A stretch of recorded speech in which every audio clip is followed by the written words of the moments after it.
வெங்காயம் நல்லா வதங்கிடுச்சு. இப்போ சீவி வச்சிருக்க கேரட்டை சேர்த்து வதக்கலாம். கொஞ்சமாக மிளகாத்தூள் சேர்த்துக்கோங்க. தேவையான அளவு சால்ட் சேர்த்துக்கிறேன்.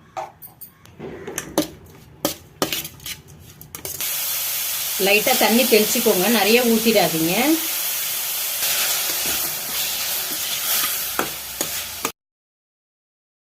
கேரட் நல்லா வெந்துடுச்சு. இந்த ஸ்டேஜில் நான் முருங்கீரை ஆட் பண்ணிக்கிறேன்.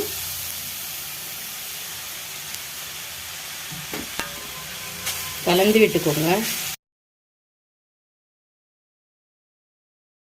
நம்ம கேரட்டில் அப்பயே தண்ணி தெளிச்சதுனால அந்த ஈரப்பசம் இருக்கு பாருங்க, அதிலே வெந்துடும் கீரை. நல்லா கலக்கி விட்டுட்டு மூடியெல்லாம் மூடி வச்சிடலாம். 2 மினிட்ஸ் ஆயிடுச்சு. நம்ம ஓப்பன் கீரை நல்லா வெந்துடுச்சு.